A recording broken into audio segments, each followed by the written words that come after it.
24 और आगे है मंदबुद्धि बालकों की पहचान के परीक्षण। परीक्षण का नाम और किसके द्वारा विकसित है? जैसे परीक्षण का नाम है सेगुइन फार्म बोर्ड परीक्षण।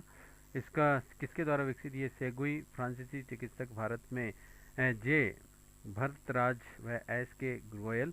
और फिर है डेवलपमेंट स्क्रीनिंग परीक्षण जे भरतराज। फिर है सामान्य मानसिक योग्यता परीक्षण आर पी श्रीवास्तव एवं किरण सक्सेना।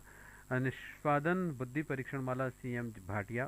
भारतीय बच्चों के लिए वेस्लर बुद्धि मापनी और मलिंस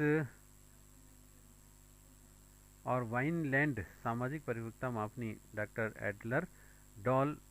भारत में ए जे मलिन। और मानसिक मंदता के स्तर हैं मोटे तौर पर भी मंदबुद्धि व्यक्तियों को भी उनकी बौद्धिक एवं सामाजिक क्रियाशीलता के आधार पर 4 श्रेणी में व्यक्त किया जा सकता है। मानसिक मंदता अल्प, मध्यम, गंभीर या फिर अति गंभीर स्तर की हो सकती है। और अल्प स्तर की मंदता जब किसी भी बच्चे की मानसिक योग्यता उसकी आयु के अनुसार अपेक्षित क्षमताओं के आधे से अधिक परंतु 3/4 से कम होती है तो उसमें अल्प स्तर की मंदता होती है। उदाहरण स्वरूप 10 वर्ष की बालिका में 6-7 वर्ष की बालिका के बराबर ही मानसिक योग्यताएं एवं व्यवहारों का होना अल्प मंदता है। मध्यम स्तर की मंदता जब किसी बच्चे का मानसिक विकास उसकी आयु के अनुसार अपेक्षित विकास के लिए 1/4 से अधिक परंतु आधे से कम हो तो उसमें मध्यम स्तर की मंदता होती है। उदाहरण स्वरूप एक 12 वर्ष के बच्चे में 4-5 वर्ष के बच्चे के स्तर की मानसिक योग्यताएं होना। फिर गंभीर स्तर की और अति गंभीर स्तर की मंदता जब किसी बच्चे का मानसिक विकास उसकी आयु के अनुसार अपेक्षित विकास के 1/4 से भी कम हो तो मंदता गंभीर कहलाती है और इसमें से भी कम मानसिक विकास को भी अति गंभीर मंदता कहते हैं। फिर मानसिक रूप से पिछड़े हुए बालकों के प्रकार है बुद्धि लब्धि के आधार पर भी वर्गीकरण। बुद्धि लब्धि के आधार पर व्यक्तियों को प्रतिभावान, सामान्य बुद्धि और सामान्य से कम बुद्धि वाला माना जाता है और टर्मन द्वारा निम्न वर्गीकरण दिया गया है। जैसे वर्ग हैं और बुद्धि लब्धि है। सामान्य बुद्धि 90 से 110 मध्य, सामान्य से कम बुद्धि वाले 90 से कम सीमा पर और अल्प बुद्धि पर 76 से 90 और मूर्ख 51 से 75, मूड 25 से 50 तक और महामूर्ख या फिर जड़ बुद्धि 25 से कम। 75 तक की बुद्धि लब्धि वाले बच्चे सीमा पर जाने वाले कुछ बच्चों को छोड़कर के मानसिक रूप से मंदबुद्धि वाले बच्चे कहलाते हैं और American association of mental deficiency AAMD ने मानसिक मंदता हेतु बुद्धि लब्धि की सीमा 70 रखी गई है। और बुद्धि लब्धि के आधार पर भी विनय किया गया उपरोक्त वर्गीकरण सभी के द्वारा भी निश्चित अथवा तय किया और हुआ वर्गीकरण नहीं है, लेकिन ये बात निश्चित है कि सभी मंदबुद्धि अथवा मानसिक रूप से पिछड़े बालकों में सामान्य बालकों की कम बुद्धि लब्धि पाई जाती है, अर्थात इन बालकों की बौद्धिक योग्यताएं और क्षमताएं भी सामान्य बालकों की तुलना में बहुत ही कुछ अविकसित होती हैं। समायोजित व्यवहारों के आधार पर वर्गीकरण है। समायोजन संबंधी व्यवहारों को आधार बनाने में निम्न 2 बातों पर ध्यान दिया जाता है। पहले तो वे किस सीमा तक अपने व्यवहारों में आत्मनिर्भर का प्रदर्शन करते हैं। दूसरा, व्यक्तिगत एवं सामाजिक उत्तरदायित्वों को वहन करने तथा अपने और अपने परिवेश की मांगों को पूरा करने के संदर्भ में वे किस सीमा तक सक्षम एवं संतुष्ट हैं। समायोजित व्यवहार संबंधी क्षमता और अक्षमता के निर्धारण के लिए भी सामाजिक परिपक्वता मापनी या फिर समायोजित व्यवहार मापनी का प्रयोग किया जाता है। आधुनिक वर्गीकरण में मानसिक मंदता के स्तर है, मंदता के स्तर और बुद्धि लब्धि की सीमा है। पहले तो गहन मानसिक मंदन स्टीफन फोर्ड बिने परीक्षण 20 से नीचे और वेस्लर कृत परीक्षण 25 से नीचे। फिर दूसरा तीव्र मानसिक मंदन 20 से 35 और वेस्लर कृत परीक्षण 25 से 39। फिर तीसरा मध्यम मानसिक मंदन, ये स्टीफन फोर्ड के बिने परीक्षण में 36 से 51 और वेस्लर कृत परीक्षण 40 से 54। और चौथा अल्प मानसिक मंदन स्टीफन फोर्ड बिने लग परीक्षण 52 से 61 और जबकि वेस्लर का कृत परीक्षण में 55 से 69। मानसिक मंदन के कारण एक तो गर्भाधान के समय क्रियाशील कारण मानसिक पिछड़ापन माता या फिर पिता अथवा दोनों के गुणसूत्रों में उपस्थित दोषपूर्ण पैतृकों के कारण पैदा हो सकता है। माता के गर्भ में क्रियाशील कारण बालक की माता के गर्भ में ठीक प्रकार से पोषण न मिल पाने से माता का शारीरिक और मानसिक स्वास्थ्य ठीक न होने अथवा उसके किसी गंभीर रोग से पीड़ित होने आदि बातें बालक को मानसिक दृष्टि से पिछड़ा बनाने में सहायक सिद्ध हो सकती हैं। जन्म के समय क्रियाशील कारण कई बार तो प्रसव के समय माता की बहुत ही कम या फिर अधिक प्रसव वेदना होने और अप्रशिक्षित हाथों द्वारा प्रसव होने अथवा प्रसव के लिए भी ऑपरेशन करते समय असावधानी होने इत्यादि कारणों के फलस्वरूप भी बालक के मस्तिष्क या फिर स्नायु संस्थान में कोई आघात पहुंच जाता है। इस प्रकार के आघात आगे जाकर के मानसिक पिछड़ेपन का कारण भी बन सकते हैं। फिर जन्म के बाद में क्रियाशील कारण, बालक के जन्म के पश्चात ही आने वाले दिनों में भी बहुत सी बातें के कारण भी वह मानसिक पिछड़ेपन का शिकार हो सकता है। उदाहरण के लिए जैसे किसी भी दुर्घटना के फलस्वरूप ही मस्तिष्क या स्नायु संस्थान को आघात पहुंचाना, और दूसरा मस्तिष्क और स्नायु संस्थान को प्रभावित करने वाली खतरनाक बीमारियों का शिकार होना, और तीसरा संतुलित आहार व उचित पोषण का अभाव, और चौथा सामाजिक, सांस्कृतिक तथा शैक्षणिक सुविधाओं से वंचित रहना, और पांचवा नलिका विहीन ग्रंथियों का ठीक ढंग से काम न करना, और छठा संवेगात्मक कुसमायोजन एवं मानसिक चिंता, तनाव और संघर्ष का शिकार रहना।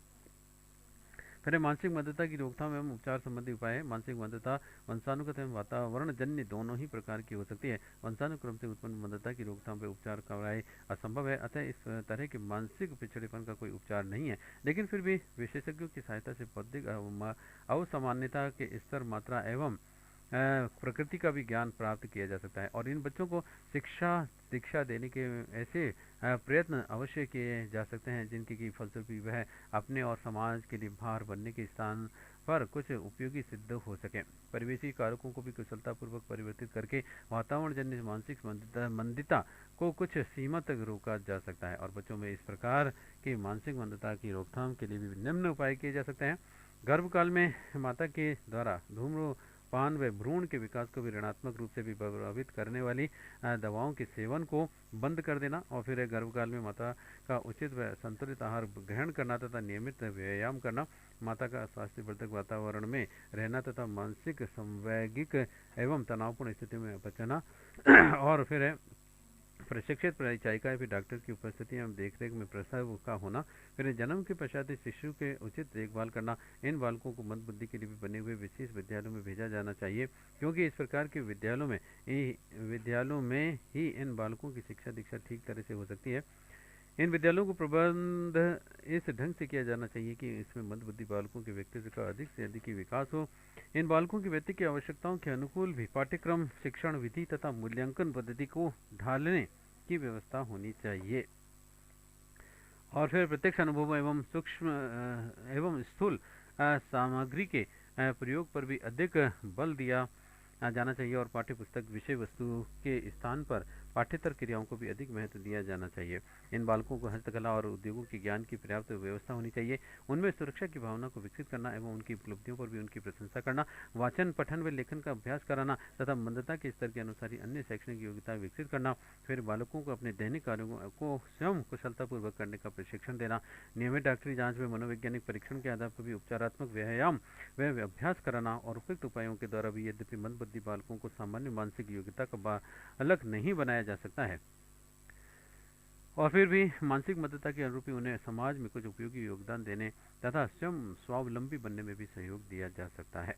फिर प्रतिभाशाली बालक। प्रतिभाशाली बालक वे होते हैं जो कि उच्च सामान्य बुद्धि स्तर रखता है, अथवा जो उन क्षेत्रों में उच्च कोटि की योग्यता रखता है जिसके लिए उच्च बुद्धि लब्धि का होना आवश्यक है, और यह बालक प्राय अपने स्तर के उन सभी कार्यों को बिना किसी भी सहायता की कुशलता से कम समय में ही पूरा कर लेते हैं, और ये अपने समूह अथवा कक्षा के अन्य सामान्य बालकों की तुलना में जीवन के किसी भी उचित कार्यक्षेत्र में, कर्म क्षेत्र में संबंधित योग्यताओं के क्षेत्र में निरंतर अधिक प्रवीणता का, श्रेष्ठता का प्रदर्शन करते हुए पाए जाते हैं। इस दृष्टि से इन बालकों की भी प्रतिभावान नहीं कहा जा सकता है। शैक्षणिक क्षेत्र में भी अपनी विशेष प्रतिभा का प्रदर्शन करें, और बल्कि संगीत, नृत्य, अभिनय, खेलकूद, नेतृत्व और मशीनी कार्यों को भी करने में सिद्धस्त बालकों को भी प्रतिभाशाली कहा जाता है। हैविंग स्टार्ट के अनुसार कुशाग्र बुद्धि अथवा प्रतिभावान बालक वह होते हैं जो कि निरंतर किसी भी उचित कर्म क्षेत्र में अपनी अद्भुत कार्यकुशलता अथवा प्रवीणता का परिचय देता है। विभिन्न मनोवैज्ञानिकों ने प्रतिभाशाली बालकों को उनकी बुद्धि लब्धि के आधार पर परिभाषित किया है, और उनके लिए बुद्धि लब्धि 10 के विभिन्न स्तर निर्धारित किए हैं।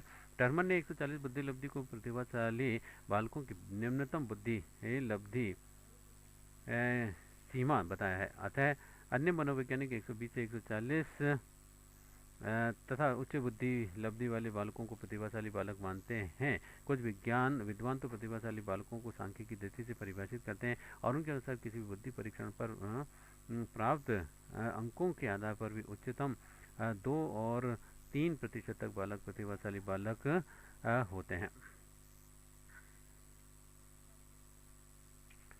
और फिर बुद्धि में अन्य बालकों से आगे होने के साथ साथ ही प्रतिभावान बालकों में अन्य अंतर भी दिखाई पड़ते हैं। शारीरिक बुद्धि दृष्टि से वे छोटे रोगी और अस्थिर होने के अपेक्षा स्थायी संवेग वाले और अच्छे आकार वाले देखे जाते हैं। अधिकतर प्रतिभावान बालक उन परिवारों में जन्म लेते हैं जिनका कि सामाजिक आर्थिक स्तर ऊंचा होता है और खान पान, चिकित्सा, देखभाल आदि में ये दूसरे बालकों से अच्छी तरह से अच्छे रहते हैं और साथ ही उनके आदतों व संवेगों के नियंत्रण की भी अच्छी शिक्षा मिलती है, जैसे कि उनके चरित्र और व्यक्तित्व के बहुत से गुण उत्पन्न होते हैं। प्रतिभाशाली बालकों में नवीन तथ्यों की खोज एवं अन्वेषण करने की दुर्लभ प्रतिभा निहित होती है और जिसका कि सदुपयोग समाज के हित में किया जा सकता है।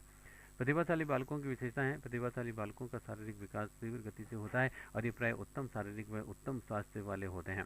इनमें सीखने व संबंधी की असाधारण योग्यता होती है और इनमें उच्च श्रेणी की सामान्य बुद्धि व सामान्य ज्ञान होता है और उनकी बुद्धि लब्धि सामान्यतः 130 से अधिक होती है और कल्पना शक्ति तीव्र होती है तथा बौद्धिक भौतिक संचिंतन व नवीनता के प्रति उत्सुकता भी होती है। इनमें सूक्ष्म व सटीक निरीक्षण शक्ति होती है। इनमें समायोजन की श्रेष्ठ क्षमता होती है तथा इनका व्यक्तित्व प्रभावशाली व चरित्र उत्तम होता है और इनमें योजना निर्माण की भी उत्तम क्षमता होती है। शीघ्र निर्णय लेने की भी क्षमता और जोखिम भरे कार्यों को करने की लालसा, आत्मविश्वासी नेतृत्व की विशेष योग्यता व विनम्र आज्ञाकारी व अनुशासन प्रिय होते हैं। इनमें निष्कपटता व सामाजिक कार्यों को करने की तत्परता भी होती है। और प्रतिभावान बालक निश्चित रूप से भी एक विशिष्ट बालक होता है। अपने समूह अथवा कक्षा के अन्य सामान्य बालकों की तुलना में वह किसी भी योग्यता अथवा योग्यताओं के क्षेत्र में अधिक श्रेष्ठ सिद्ध होता है। सामान्यतः किसी भी विशेष प्रतिभा के क्षेत्र में भी प्रतिभावान बालक अपनी श्रेष्ठता प्रदर्शित करता है। वह मौलिक चिंतन कर सकता है और उसके काम करने के ढंग में भी मौलिकता होती है। यह चुस्त सूक्ष्म दृष्टि वाला और शीघ्र उत्तर देने वाला होता है। अपनी कक्षा से 2-3 वर्ष के आगे की कक्षाओं की पुस्तकें पढ़ सकता है। वह शैक्षणिक कार्य कर सकता है और काफ़ी कठिन मानसिक कार्यों को कर सकने की स्थिति में भी होता है।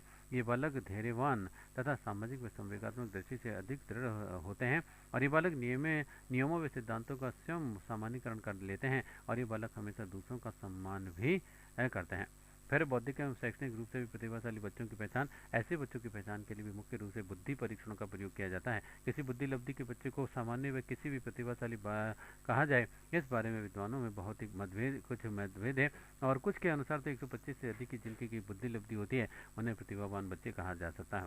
कुछ 135 अथवा 140 के ऊपर बुद्धि लब्धि वाले बच्चों को प्रतिभावान बनने के जोर देते हैं और सामान्यतः 130 और उससे ऊपर बुद्धि लब्धि वाले जिसका कि मापन किसी एक व्यक्तिगत बुद्धि परीक्षण द्वारा किया जा सकता है। बच्चों की प्रतिभाशाली बच्चे मानने में बहुत ही वैज्ञानिक एकमत है। किसी विशेष क्षेत्र में प्रतिभाशाली बच्चों की पहचान। इस प्रकार के प्रतिभाशाली बच्चों की पहचान करने में बुद्धि परीक्षण अधिक ही उपयोगी सिद्ध नहीं होते पर इन बालकों का उचित निरीक्षण और अध्ययन करने की आवश्यकता होती है ताकि उनकी प्रतिभा से संबंधित विशेष क्षेत्रों की खोज की जा सके और इस दिशा में अभिरुचि परीक्षण बहुत ही अधिक ही उपयोगी सिद्ध हो सकते हैं। रुचि परिसूचियाँ, संचित अभिलेख पत्र, मित्रगणों और अध्यापकों के विचार और उनकी रिपोर्ट छुपी हुई प्रतिभा को खोज करने में काफ़ी सहायता कर सकती है। कभी कभी तो आत्मविश्लेषण द्वारा बालक को स्वयं ये ज्ञान हो जाता है कि वे किस प्रकार की विशेष प्रतिभा रखता है और उसके अतिरिक्त भी व्यक्तित्व परीक्षणों और समाज मीति जैसी तकनीकों के द्वारा भी किए गए संपूर्ण व्यवहारों के मूल्यांकन की सहायता से इन बालकों की विशिष्ट योग्यताओं का भी पता चल सकता है। एक योग्य और अनुभवी अध्यापक को अपने विद्यार्थियों की छिपी हुई योग्यताओं और प्रतिभाओं का पता लगाने के लिए चारों ओर से सभी प्रकार के प्रयत्न करने चाहिए।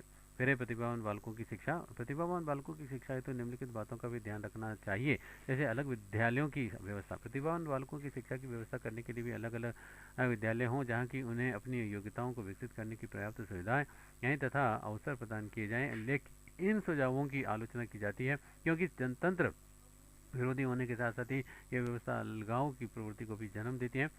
इस प्रकार की व्यवस्था द्वारा प्रतिभावान बालकों में अहंकार और दूसरों को अपने से तुच्छ और मूर्ख समझने की भी मनोवृत्ति अपने लग सकती है और उनका संबंध गरीब और पिछड़े हुए वर्ग से बिल्कुल ही टूट जाता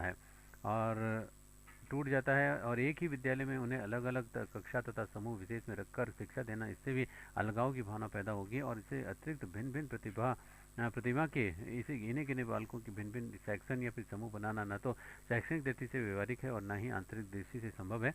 एक कक्षा से दूसरी कक्षा में चढ़ाना अथवा वर्ष में 2 बार उन्नति। कुछ मनोवैज्ञानिकों का सुझाव है कि प्रतिभावान बालकों को अन्य बालकों की अपेक्षा शीघ्र एक कक्षा से दूसरी कक्षा में प्रोन्नति देनी चाहिए। इससे जहां उन्हें पूर्ण मानसिक विकास का अवसर मिलेगा वहाँ समय भी बचेगा। और ये योजना देखने में तो उचित लगती है, परंतु इससे काफ़ी समस्याएं उत्पन्न हो सकती हैं। जो बालक जल्दी ऊंची कक्षाओं में चढ़ जाते हैं, उनका उन कक्षाओं में पढ़ने वाले अधिक आयु के बालकों के साथ में ठीक तरह से समायोजन नहीं हो पाता और वे अपनी कक्षा में प्राय अलग अलग पढ़ कर के कुसमायोजन के शिकार भी हो सकते हैं। फिर है संवर्धित कार्यक्रम या फिर विस्तृत पाठ्यक्रम योजना। इस योजना के अंतर्गत प्रतिभाशाली बालकों के उचित विकास के इसलिए सीखने संबंधी अनुभवों और क्रियाओं के चयन और संगठन के और विशेष ध्यान दिया जाता है और इन्हें अधिक उच्च कोटि के अनुभव प्रदान किए जाते हैं और अधिक ऊंचे स्तर के कार्यों को करने के लिए भी कहा जाता है। और इस प्रकार के पाठ्यक्रम में कुछ ऐसी बातों का भी समावेश करना चाहिए जिनके के द्वारा प्रतिभाशाली बच्चों को कुछ नवीनता का आभास हो और उसे अपनी प्रतिभा को प्रदर्शित करने के उचित अवसर प्राप्त हो सके। इसके माध्यम से न केवल प्रतिभावान बच्चे की विशेष योग्यताओं और क्षमताओं का विकास किया जा सकता है, बल्कि उनके व्यक्तित्व के पूर्ण विकास में भी सहायता मिल सकती है। फिर व्यक्ति की विधि से शिक्षा। इसमें शिक्षक विशेष हस्तक्षेप नहीं करता है और निरीक्षण मात्र करता है। बालक को एक निश्चित अवधि में कोई भी कार्य करने के लिए भी दे दिया जाता है और शिक्षक उसकी प्रगति का ध्यान रखते हुए उनको नए नए कार्य देता रहता है। शिक्षा की यह प्रविधि प्रतिभावान बालकों के लिए भी अधिक उत्तम सिद्ध हुई है। पाठ्यक्रमेत्तर कार्यक्रम में प्रतिभावान बालकों की प्रतिभा को विकसित करने का एक अन्य उपाय है जिन्होंने की पाठ्यक्रमेत्तर कार्यक्रम तथा खेल संगीत नृत्य तथा अन्य कलाओं का अभ्यास, वाक प्रतियोगिताओं तथा खेल की प्रतियोगिताओं के लिए भी अभ्यास आदि सामूहिक कार्यों में लगाया जा सकता है। सुविधाएं एवं उपकरण। स्कूल में प्रतिभावान बालकों के लिए भी कुछ विशेष सुविधाएं दी जा सकती हैं और जैसे कि उन्हें छात्रवृत्ति दी जाए और कुछ महत्वपूर्ण कार्यों को करने का अवसर दिया जाए अथवा कुछ विशेष उत्तरदायित्व सौंपे जाएं। और स्कूल में विभिन्न प्रकार की कलाओं, खेलों तथा अध्ययन के उपकरण होने चाहिए और अच्छे पुस्तकालयों में मेधावी बालकों को अपना समय अच्छी तरह से प्रयोग करने का